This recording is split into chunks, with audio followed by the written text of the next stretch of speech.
जी pastor जी, unmute कीजिएगा। ठीक है, हम वापस आते हैं। तो यहाँ 15वां पद प्रकाशित वाक्य 22 का 15 में बताया है कि कुत्ते, जादू टोना करने वाले और व्यभिचारियों, हत्यारे, मूर्ति पूजकों और झूठ के चाहने वाले और उसकी गणने वालों में से भी कोई पवित्र नगर में परमेश्वर के राज्य में प्रवेश नहीं करेंगे। यहाँ के कुत्ते 4 पांव और पूंछ वाले कुत्ते तो नहीं है, क्योंकि कुत्ते परमेश्वर के राज्य में प्रवेश नहीं कर सकेंगे। कुत्ते तो परमेश्वर के राज्य में प्रवेश नहीं कर सकेंगे। लेकिन यहां पर बताया गया कुत्ते, उसका मतलब है कि परमेश्वर के वचन में नया नियम में कुत्तों की परिभाषा दिया है कि कौन है कुत्ते। पतरस हमें उत्तर देता है। दूसरा पतरस में हम चलेंगे, दूसरा अध्याय, उसका 22वां पद या 21 और 22 को लीजिएगा। दूसरा पतरस 2 का 21-22। क्योंकि धर्म के मार्ग का ना जानना ही उनके लिए इससे भला होता कि उसे जानकर उस पवित्र आज्ञा से फिर जाते जो उन्हें सौंपी गई थी। उन पर यह कहावत ठीक बैठती है कि कुत्ता अपनी छांट की ओर और नहलाई हुई सुअरनी कीचड़ में लौटने के लिए फिर चली जाती है। तो दो ऐसे जानवरों के बारे में नया नियम बताते हैं कि वो एक है कुत्ता, दूसरा सुअरनी। किसके बारे में है? 21वां पद में बताया, धार्मिकता के मार्ग को जानने के बाद परमेश्वर की पवित्र रास्ते से भटके हुए लोग, पुराने चाल चलन में चले जाने वाले, भक्ति के कारण एक बार मुझे ये नहीं चाहिए संकल्प लेने के बाद में उन्हीं बुराइयों को वापस लेने वाले कुत्ते के समान है। कुत्ता तो हमें मालूम है, वहां लिखा है, उल्टी करता है, उसके बाद थोड़ी देर के बाद में उसको वो चाट लेता है। तो त्यागी हुई बात को वापस लेने वाला व्यक्ति, त्यागी हुई बात को दोबारा लेने वाला व्यक्ति, वो होता है कुत्ता। उस प्रकार के लोग परमेश्वर के राज्य में प्रवेश नहीं कर सकेंगे। तो प्यारो, परमेश्वर का राज्य पवित्र है। वहां जाने के लिए पवित्रता ही सबसे खास मोहर है। तो पवित्रता के बिना कोई भी परमेश्वर को देख नहीं सकेंगे। हमारी जिंदगी में कहां तक हम पवित्र है? हमारे जीवन के हर एक क्षेत्र में हमें पवित्र होना जरूरी है। हर एक क्षेत्र में हमें पवित्र होना जरूरी है। हालेलुया। तो ये अति आवश्यक बात है, अति आवश्यक बात। तो आज आइए अपने जीवन पवित्र करें, क्योंकि अपवित्रता के द्वारा परमेश्वर की चेहरा नहीं देख सकेंगे, प्रभु के राज्य में नहीं जा सकेंगे। मैं प्रचारक हो सकता हूं, पास्टर हो सकता हूं, मैं किसी बड़े संस्था का नेता बन सकता हूं, लोग सब मेरे नमस्कार करेंगे, मैं चमत्कार कर सकता हूं, मेरे द्वारा दुष्टात्माएं निकल जाएंगी, सब ठीक है, मगर पवित्रता ही नहीं, मैं परमेश्वर का नहीं। अपवित्रता के द्वारा कोई प्रभु के राज्य में नहीं जाएंगे। ये बहुत ही जरूरी है, बहुत ही जरूरी। हम जिस परमेश्वर की सेवा करते हैं वो परम पवित्र परमेश्वर है। वो पवित्रता के सिलसिले में समझौता नहीं करता, चाहे कोई भी क्यों न हो। दाऊद भी पाप करें, दाऊद को परमेश्वर ने कहा है, मेरा हृदय के अनुसार का एक पुरुष है। परमेश्वर के दिल के अनुसार का पुरुष होकर भी दाऊद ने जब पाप किया तो उसकी पक्ष नहीं लिया परमेश्वर। वही परमेश्वर की मैं और आप भी सेवा कर रहे हैं, वही परमेश्वर हमें लेने के लिए आने वाला है। इसलिए हमारे जीवन में पवित्र होना बहुत ही जरूरी है। यारों, हमारे पिछले दिनों में भी मैंने बोला था कि हमारे विचारों में पवित्रता ही चाहिए, भावनाओं में पवित्रता ही चाहिए, कल्पनाओं में पवित्रता ही जरूरी है। हमारे याददाश्त में पवित्र होना आवश्यक है। हमारे बोलचाल में, बोलने में हमें पवित्र होना आवश्यक है। लेन देन हमारे पवित्र होना चाहिए, रिश्ता हमारे पवित्र होना चाहिए, इच्छा हमारी पवित्र होना चाहिए, एहसास तक हमारे पवित्र होना जरूरी है। यदि नहीं, परमेश्वर के राज्य में कदापि नहीं जा सकेंगे। इसलिए आओ, आज हम ये 16वीं बात के सामने अपने जीवन समर्पित करें। प्रभु, एक पवित्र जीवन के लिए मैं अपने आप को सौंपती हूँ। आपको मालूम होंगे, पवित्र रहने का मतलब हमको अलग रहना है। हमको सर्व सामान्य से भी, सर्व साधारण से भी हमें अलग रहना, तभी वो पवित्र कहलाएगा। सर्व साधारण से भी अलग, इतना नहीं कि अपवित्र चीजों से हम अलग रहें, नहीं, सर्व साधारण से भी हमको अलग रहना ये बहुत ही जरूरी है। क्योंकि आप पवित्र का विलोम शब्द है। पवित्र का विलोम शब्द आपको मालूम होंगे। अक्सर हम बोलेंगे अपवित्र है, नहीं, परंतु पवित्र का विलोम शब्द सामान्य है। सामान्य, वो एक वचन और पढ़ करके हम उस हिस्से से दूसरे में चला जाएंगे। यहेजकेल के नबूवत 42 का 20 को पढ़ लीजिए। यहेजकेल 42 का 20। उसने उस स्थान को की चारों सीमाएं मापी और उसके चारों ओर एक दीवार थी। वह 500 बांस लंबी और 500 बांस चौड़ी थी और इसलिए बनी थी कि पवित्र और सर्वसाधारण को अलग अलग करे। किन किन चीजों को अलग अलग करे? पवित्र और सर्वसाधारण को। पवित्र और अपवित्र को नहीं, परंतु पवित्र और सर्वसाधारण को अलग अलग करें। तो हमको पवित्र रहने का मतलब है कि हम सर्वसाधारण से भी अलग रहें।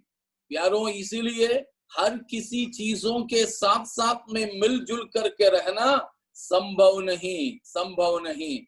इसीलिए पहला कुरिन्थी 10 अध्याय में परमेश्वर के दास पौलुस ने कहा, 16 से लेकर के पदों में, खास 20 पद में बताया, तुम प्रभु के मेज और दुष्ट आत्माओं की मेज दोनों में सहभागी नहीं हो सकते हो। दो स्वामी की तुम सेवा नहीं कर सकते हो, प्रभु यीशु मसीह ने कहा। तो ये बहुत ही आवश्यक है, हमें सर्वसाधारण से भी अलग करें। परमेश्वर के लिए हम अलग किए गए होकर पवित्रता की जिंदगी बिताओगे, तभी हम प्रभु के राज्य में प्रवेश कर सकेंगे। हाँ प्यारों, आज मसीह के आगमन में उठा लिया जाने के लिए चाहते हो, परमेश्वर हमारे लिए तैयार कर रहे जगह में हम प्रवेश करना चाहते हो, संकल्प लें पवित्र जीवन के लिए, भक्ति की जीवन के लिए। भक्ति का जीवन क्या है? भक्ति की परिभाषा हमें याकूब प्रेरित देता है, उसको भी देख लीजिए। 1:27, याकूब 1:27।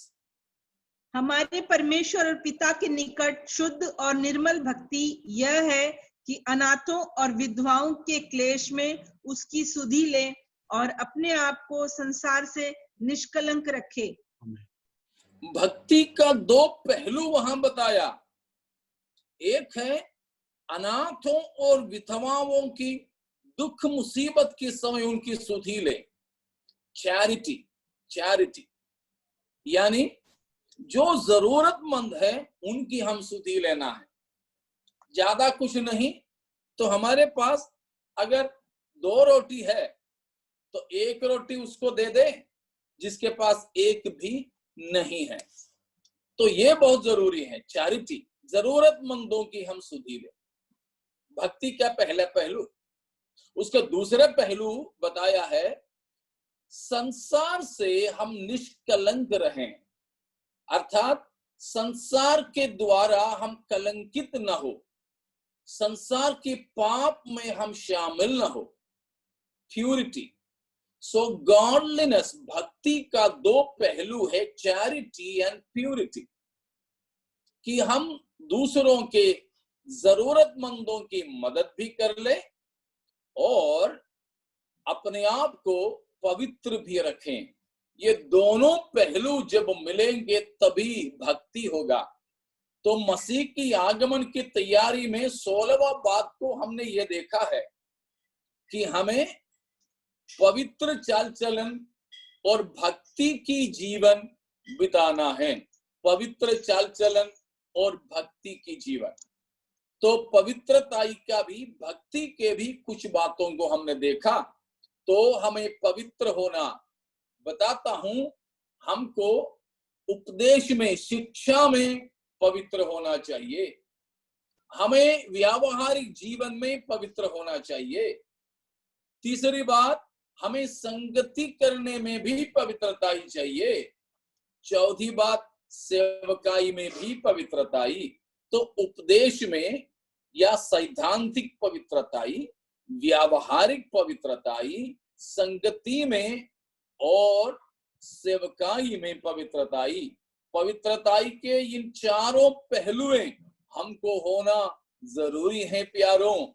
इसीलिए हम लोगों को बोलते हैं, बीड़ी नहीं पीना, दारू मत पीना, किसी भी नशे की वस्तु को मत खाना, मीठी सुपारी तक आप खाने वाले हो तो अपवित्रताई है, पाप है, परमेश्वर के राज्य में नहीं जाएंगे। नीरा, ताड़ी, दारू, देशी विदेशी जो भी खाओ पीवो नहीं जाएंगे। तंबाकू खाने वाले, गुटखा खाने वाले, शायद कुछ लोग बोलते हैं नहीं पास्टर, वैसे तो नहीं, बस ठंडी ठंडी में जब संडास जाते जाते मैं एक दो दुआ लेता हूं, नहीं तो पेट साफ नहीं होता। हाँ, पेट साफ होने के लिए, मन साफ होने के लिए कुछ भी आप ये सब लेते हो, नहीं जाएंगे परमेश्वर के राज्य में। मैं तो कई बार आपको बताया, सिनेमा देखने वाले, सिनेमा सीरियल देखने वाले, वो भी पवित्र जीवन में आता है। पवित्र जीवन बिताने वाले कोई भी सिनेमा और सीरियल, दारू, इस तरह की किसी बातों में शामिल नहीं होंगे प्यारों। शायद आपको शक होंगे तो उसके लिए भी जरा बोल करके मैं छोड़ दूं, शायद नहीं तो फिर आप बोलोगे ठीक है, ये तो कुछ मैं नहीं करता तो मैं जाऊंगा। देख लीजिए रोमियो 13 का 13-14 आयतों को देखेंगे। जैसा दिन को शोभा देता है वैसा ही हम सीधी चाल चले, ना कि लीला क्रीड़ा और पियक्कड़पन में, ना व्यभिचार और लुचपन में, और ना झगड़े और डाह में, वरन प्रभु यीशु मसीह को पहन लो और शरीर की अभिलाषाओं को पूरा करने का उपाय ना करो। पौलुस कहता है, जैसे दिन को शोभा देता है वैसा ही सीधा चल चलो। दिन को शोभा देता है, दिन में लोगों के सामने जैसे हमें जीना है वैसा ही एक जीवन या चाल चलन हम बिताएं। वो कैसा है बताया कि दिन को शोभा देने की चाल चलन कैसा है, लीला क्रीड़ा में नहीं। किन किन बातें जो है दिन को शोभा नहीं देता, दिन को शोभा देने वाली बात, नहीं देने वाली बात वहां बताया। क्या क्या शोभा नहीं देता दिन में, या सीधी चाल चलन कौन कौन से नहीं है बताया। कौन कौन से नहीं है? लीला क्रीड़ा। क्या है लीला क्रीड़ा? लीला क्रीड़ा के मतलब रिवाइल, लीला क्रीड़ा। लीला तो हमें मालूम है, भले ही किसी के नाम तो लीला हो, फिर भी लीला की तो मतलब हमें मालूम है क्या है। वो लीला शब्द कृष्ण के लीला के साथ जुड़ी हुई है, ठीक है ना। क्या है लीला? हंसी मजाक में मनोरंजन के लिए करने वाली बात। क्रीड़ा का मतलब क्या है? खेल कूद, खेल कूद, क्रीड़ा। क्रीड़ा मंडल आपने सुने होंगे, क्लब के लिए बोलते हैं क्लब, क्रीड़ा मंडल। मराठी में, हमारे इधर महाराष्ट्र में भी वही बोलते हैं क्रीड़ा। तो लीला क्रीड़ा का मतलब हो गया तमाशाएं, सीरियल, तमाशाएं, नौटंगी, नाटक, ये सब कुछ लीला क्रीड़ा में शामिल है। तो प्यारो, लीला क्रीड़ा में शामिल होना, देखते रहना, मनोरंजन पाना, ये शैतानिक है, अपवित्रता ही है, दिन को शोभा ना देने वाली बात है, अंधकार के चाल चलन है, उसमें कोई शामिल ना होना। इसीलिए बताता हूं, लीला क्रीड़ा में भाग लेने वाले परमेश्वर के राज्य में नहीं जाएंगे। लीला क्रीड़ा, उसके बाद क्या बताया है? पियक्कड़पन। पियक्कड़पन, किसी भी प्रकार की नशा की वस्तु हो, वो सब कुछ पियक्कड़पन में आता है। किसी भी प्रकार की नशा करने वाले, बियर तक पीने वाले, इसलिए मैंने कहा मीठी सुपारी तक रखने वाले, खाने वाले नहीं जाएंगे, मत करना। तीसरी बात बताया, व्यभिचार और लुचपन। व्यभिचार और लुचपन, अपनी ही पत्नी या पति से संतुष्ट रहिए, या शादी होने तक आप इंतजार कीजिए, अन्यथा किसी प्रकार की रिश्ते में नहीं जाना, चैटिंग में नहीं जाना, व्हाट्सएप में, फेसबुक में नहीं जाना। उसमें सब देखने वाली फोटो तो बड़ा सुंदर सुंदरियों के होंगे, लेकिन उसके पीछे चैट करने वाले व्यक्ति तो दूसरा होंगे। नहीं जाना उन किसी में। सोशल मीडिया के इस्तेमाल भी बड़ा राशन से करें, नहीं तो वो सब अपवित्रताइयां हैं। आपके पास में टीवी है तो टीवी पर लिख के रखिए, ये टीवी यहोवा के लिए पवित्र है। आपके पास में रिमोट है, उस पर लिख दीजिए, ये परमेश्वर यहोवा के लिए पवित्र है। आपके मोबाइल फोन पे लिख दीजिए, यहोवा के लिए पवित्र है। कंप्यूटर में लिख दीजिए, इन सारे बातों में, ताकि बहुत ही जल्दी नजर पड़े ये परमेश्वर के लिए पवित्र है। अपवित्र रीति में इन चीजों को इस्तेमाल नहीं करें। तो व्यभिचार और लुचपन में, उसके बाद बताया झगड़े और डाह में। झगड़ा करना, डाह करना तो नहीं करते ना अपन। पति पत्नी में झगड़ा, भाई भाई में, माँ बाप बच्चों में नहीं, किसी भी प्रकार की, चाहे सड़कों पे जाके करो, नौकरी की जगह पे जाके करो, कोई नहीं जाएंगे प्रभु के राज्य में। बाप रे ऐसा है। हाँ, बाइबल ऐसा किताब है, बाइबल का परमेश्वर ऐसा परमेश्वर है। सावधान सावधान, हमारे परमेश्वर समझौता नहीं करता पाप के साथ। Praise the Lord. प्यारों, शायद ये कुछ हमें अच्छा नहीं लगेगा उतना, क्योंकि हमसे मांग रहे हैं हमारी जिंदगी कैसे होना चाहिए। तो बिल्कुल हमारे जीवन पवित्रताई के लिए सौंपिए, मसीह के साथ जाना है। नहीं तो आप अपवित्रताई में घुल मिल करके रखिए, क्योंकि स्वर्ग में तो जाना है ही नहीं। कम से कम यहाँ की मजा तो ले ले। लेकिन बहुत से ऐसे लोग हैं विश्वासियों में, ना यहाँ की मजा ले पा रहे, ना स्वर्ग की आनंद ले पाएंगे। ये दोनों ना हो, कोई एक जगह पे भरपूर आनंद लो, चाहे यहाँ संपूर्ण पवित्रता की जीवन बिताओ, ताकि परमेश्वर के राज्य में हम संपूर्ण आनंद को उठा सकें।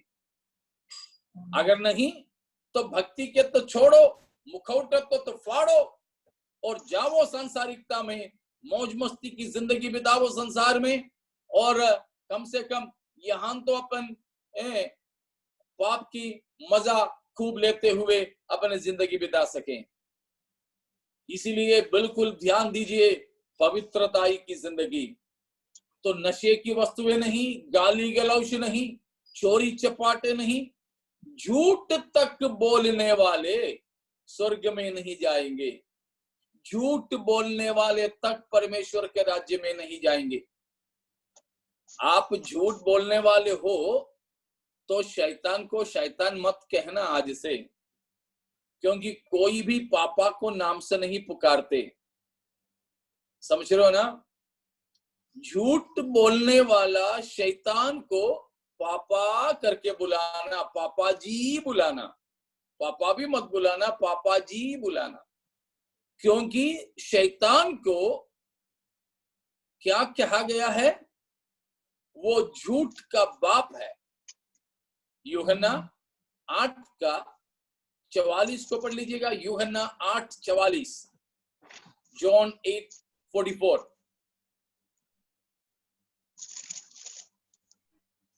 तुम अपने पिता शैतान से हो और अपने पिता की लालसाओं को पूरा करना चाहते हो। वह तो आरंभ से हत्यारा और सत्य पर स्थिर ना रहा, क्योंकि सत्य उसमें है ही नहीं। जब वह झूठ बोलता तो अपने स्वभाव ही से बोलता है, क्योंकि वह झूठा है, वरन झूठ का पिता है। देखा, वो झूठ का बाप है। इसलिए मैंने कहा कि झूठ बोलने वाले शैतान को पापा जी बुलाना। कलीसिया में कोई नहीं होना झूठे। आप नौकरी पे, आप धंधा करते हो तो धंधे पे, आप वकील है तो आपका केस जीतने के लिए कचहरी में भी झूठ मत बोलना। मुश्किल होगा ना, मुझे नहीं मालूम आप में से कोई वकील हो, पता नहीं मुझे, पुलिस वाले हो मुझे नहीं मालूम, चाहे पुलिस हो या वकील हो, केस जीतने के लिए भी, सच लाने के लिए भी झूठ का सहारा मत लेना। आप डॉक्टर हो तो 50 रुपया लेकर, नहीं तो 500 रुपया लेकर आप गलत या झूठे मेडिकल सर्टिफिकेट बना करके मत देना। चाहे मेडिकल सर्टिफिकेट, हाँ 500 रुपया जब आ गया, नहीं तो 50 रुपया जेब में आ गया तो हमने छापा मारा। पिछले दिनों में तंदुरुस्त था, कामचोर होकर के घर में बैठा था, लॉकडाउन में अपने कहीं जाकर फंसे थे और अब सर्टिफिकेट दिलवा रहे हैं कि फलाना व्यक्ति बीमार था। ये सब तो झूठ है, ठीक है ना? स्कूल चलाने वाले मुझे सुन रहे हो, एक से ज्यादा है, एक से ज्यादा लोग हैं स्कूल वाले अभी। तो आपको बताता हूं, जब 500 रुपया का नोट दिखे तो फेल हुए बच्चों को पास करके सर्टिफिकेट मत देना। वो भी झूठ है, वो भी झूठ है। झूठ की कमाई बिल्कुल नहीं होना। झूठ बोलते हैं, झूठ गढ़ते हैं, झूठ से प्यार करते हैं तो परमेश्वर के राज्य में प्रवेश नहीं करेंगे, कदापि नहीं करेंगे। ध्यान दीजिए, 16वां बात, प्रभु यीशु मसीह आ रहे हैं, इसलिए 16वां बात क्या है? पवित्र चाल चलन और भक्ति की जीवन हमें बिताना। इतने में शायद आपको पूरा नहीं तो भी एक हल्का सा तस्वीर मिला होगा पवित्रताई की और भक्ति की जीवन की। स्वर्ग जाना है, प्रभु के साथ जाना है, तो जरूर प्यारों हमारे जीवन को सुधारें, अपने जीवन को सुधारें। यीशु मसीह के लहू के द्वारा धोने के लिए दे दे। हमारे परमेश्वर अति पवित्र है, समझौता नहीं करता। अपने जीवन को पवित्र बनाएं, ठीक है? 17वीं बात को मैं बताता हूं, उसके साथ हम समाप्त करने की कोशिश करेंगे। मसीह यीशु आ रहे हैं तो हमारे 17वां जरूरत है, जिम्मेदारी है, प्रकाशित वाक्य को हम पढ़ेंगे, दूसरा अध्याय, प्रकाशित वाक्य दूसरा अध्याय, उसका 4 और 5 को देखेंगे। पर मुझे तेरे विरुद्ध यह कहना है कि तूने अपना पहला सा प्रेम छोड़ दिया है। इसलिए स्मरण कर कि तू कहाँ से गिरा है और मन फिरा और पहले के समान काम कर। यदि तू मन ना फिराएगा तो मैं तेरे पास आकर तेरी दीवट को उसके स्थान से हटा दूंगा। 4 का नहीं, 2 का 4 और 5 है हमने जो पढ़ा। तो उसमें हमने देखा कि तेरे विरुद्ध में मुझे ये कहना है कि तू पहला सा प्रेम से पीछे हट गया है, पहला सा प्रेम छोड़ दिया है। 2-4 दिन पहले हमने इसको देखा था, तो इसके बारे में कुछ नहीं बोलने जा रहा हूं। इसीलिए 5वां पद में क्या बताया, हाँ, सचेत हो और तू कहां से गिरा, मन फिरा, पहले के समान काम कर। यदि नहीं तो मैं तेरे पास आकर तेरी दीवार को उस स्थान से हटा दूंगा। प्रभु यीशु मसीह आने वाला है, इसीलिए 3 बात करना। उस दिन भी मैंने बोला था, आर शब्द 3 बार, repent, remember, repent and restore कहा है। सचेत कर, कहां से तू गिरा स्मरण कर, मन फिरा, पहला का जैसा काम कर। यह है हमारे 17वां बात। क्या है? हमको सचेत करना, स्मरण करना, मन फिराना और पहला जैसा पवित्रता के काम करना, ये जरूरी है। प्रभु आ रहे हैं तो हमारा क्या है 17वां जिम्मेदारी? मन फिराना। मन फिराव का मतलब हमने सबसे पहले 2 चीजों में देखे थे, तो यहां मैं दोहराऊंगा नहीं, समय हमारे पास नहीं है। मन फिराना, बस वो शब्द ही मैं बोलूंगा। जिन जिन चीजों को छोड़ना, उन चीजों को छोड़कर परमेश्वर की ओर फिरना, मन फिराव का मतलब हो गया। मन फिराना और पहला सा काम करना, पहला प्रेम जैसा रिश्ते में प्रभु के साथ में आना। बहुत से लोग हैं प्रभु की सेवा तो करते हैं, लेकिन परमेश्वर से रिश्ता नहीं है। बिना खाता खोले पैसा जमा करेगा तो कैसे रहेगा? बैंक में हो या फिर कोई प्राइवेट बैंक में हो, पोस्ट ऑफिस में हो, खाता खोले बिना पैसा जमा करें, हमें मिल जाएगा बाद में?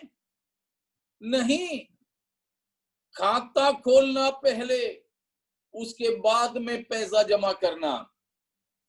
तो यहां बताया मन फिराना, परमेश्वर के साथ में रिश्ता, प्रेम के जोड़ना। प्रेम के रिश्ता परमेश्वर से जोड़े बिना बाहर की धर्मावलंबन की काम करते हो तो कोई मतलब नहीं, कोई मतलब नहीं। इसीलिए जरूरी यह है कि परमेश्वर से एक रिश्ते में हम आ जावे, एक रिश्ते में आ जावे। देखिए, हम होटल में जाएंगे तो भी हमें वहां जो वेटर लोग हैं, सप्लायर लोग हैं, खाना परोस के देंगे। हम पानी मांगेंगे तो पानी देंगे, नमक मांगे तो नमक देंगे, खाने के बाद बर्तन उठा के ले जाएंगे, सब है, हमारी सेवा टहल करते हैं। लेकिन घर के अंदर आओ तो पत्नी माँ भी तो करती है, दोनों में फर्क है। होटल में भी तो हमें खाना परोस के मिलते हैं, घर में भी मिलता है, लेकिन दोनों में फर्क है। होटल में तो खाना अकेला मिलता है, घर में तो पहले प्यार मिलता है, उसके बाद खाना मिलता है। हमको कौन सा पसंद है? हाँ, बहुत से तो आवारे ऐसे होते हैं घर का पसंद नहीं है, होटल का ही पसंद है। साफ सफाई वाला नहीं पसंद है, प्रेम वाला नहीं पसंद है। लेकिन हमारे परमेश्वर ऐसा नहीं है। हमारे परमेश्वर तो वही चाहेगा, भले ही दाल रोटी ही हो, लेकिन घर में प्यार से परोस के देने वाले हो। तो परमेश्वर की सेवा करने वाले, परमेश्वर की हम गाना गाते हो, स्तुति करते हो, बाइबल पढ़ते हो, प्रार्थना करते हो, पास्टर बन के सेवा करते, जो कुछ भी है ये सब कुछ प्रेम में आधारित होना, प्रेम में आधारित। प्राथमिकता में परमेश्वर से यदि हम प्रेम नहीं कर पाओगे तो हमारी कोई सेवा प्रभु नहीं चाहता है। ये जरूरी है। इसलिए है पहला सा प्रेम करना, पहला प्रेम में वापस आना और परमेश्वर की सेवा टहल करना। रिमेंबर, स्मरण कर कहां से गिरा, मन फिराओ और रेस्टोर, पहला सा काम करो। ये भी जरूरी है प्रभु की आगमन नजदीक होने के कारण। यदि नहीं, प्रेम से, परमेश्वर से व्यक्तिगत रिश्ता जोड़कर सेवा नहीं करते हो, भक्ति नहीं करते हो, तो ऐसे लोग परमेश्वर के राज्य में जा ही नहीं सकेंगे। उसी का बहुत ही शानदार दृष्टांत है मत्ती 7 अध्याय 21, 22 और 23 पद। मत्ती 7 का 21, 22, 23। मुझसे हे प्रभु कहता है, उनमें से हर एक स्वर्ग के राज्य में प्रवेश ना करेगा, परंतु वही जो मेरे स्वर्गीय पिता की इच्छा पर चलता है। उस दिन बहुत से लोग मुझसे कहेंगे, हे प्रभु, क्या हमने तेरे नाम से भविष्यवाणी नहीं की और तेरे नाम से दुष्ट आत्माओं को नहीं निकाला और तेरे नाम से बहुत से आश्चर्य कर्म नहीं किए? तब मैं उनसे खुलकर कह दूंगा, मैंने तुमको कभी नहीं जाना। हे कुकर्म करने वालों, मेरे पास से चले जाओ। देखिए 23वां पद कितना खतरनाक है। यीशु मसीह उन बड़े बड़े सेवकों से कहते हैं जो यीशु के नाम से भविष्यवाणी की, दुष्टात्माएं निकाली और बड़े बड़े आश्चर्य कर्मों को की, कि हे कुकर्म करने वालों, मैंने तुम्हें कभी नहीं जाना, मुझे छोड़ करके चले जाओ। देखा, ये बहुत ही खतरनाक है। क्यों? यीशु मसीह के नाम से उनने सेवा नहीं किया, सेवा सफल नहीं हुआ। ये सब हुआ, दुष्ट आत्माएं निकल गई, भविष्यवाणी करते रहे, चिन्ह चमत्कार भी हुए, लेकिन यीशु मसीह उनको अंगीकार नहीं करता है। यीशु मसीह उनको क्या बुला रहे हैं? कुकर्म करने वालों। उनका क्या कुकर्म था? बस इतना ही था कि प्रभु यीशु मसीह से उनका रिश्ता नहीं था। सेवा तो करते थे, लेकिन यीशु मसीह से रिश्ता नहीं था। वे सेवा तो करते थे, यीशु मसीह से प्रेम की रिश्ता नहीं था। सेवा करते रहे, नौकरी करने की जैसे करते रहे, गंजे की दवा बेचने की जैसे बेचते रहे, बस, और कोई मतलब नहीं रहा। बहुत से ऐसे लोग हैं कलीसिया के अंदर, मसीह से रिश्ता नहीं, प्रेम की सेवा नहीं। जो आप अपनी जान तक दे दो प्रभु के लिए, आप शहीद हो जाओ यीशु मसीह के लिए, लेकिन प्रेम का रिश्ता आप जोड़ करके नहीं रख पाए तो आप प्रभु के राज्य में नहीं जा पाओगे। इसीलिए ये बात बिल्कुल भी हमें ध्यान देने वाली बात है। ये जो 17वां बात कि मन फिराए और पहला सा काम करें, पहला सा काम के लिए पहला सा प्रेम में वापस आना, प्रेम की रिश्ता जोड़ना, प्रेम के रिश्ते में होकर प्रभु की सेवा करना। यदि नहीं, परमेश्वर के राज्य में नहीं जा सकेंगे। तो आइए प्यारों, अपने जीवन को समर्पण करें। यीशु मसीह की आगमन में हम त्याग दिए न जाएं, छोड़ दिए जाएं। मसीह की आगमन के लिए हम तैयार हो जाएं। अपने आप को समर्पण करें। परमेश्वर इन वचनों के द्वारा मसीह की आगमन के लिए तैयार होने में हम सबके जीवन में महान कार्य करें। प्रभु सबको आशीष देवे। आमेन। Thank you pastor ji, praise the Lord. सुंदर वचन के लिए। प्रिय लोगों, कल संडे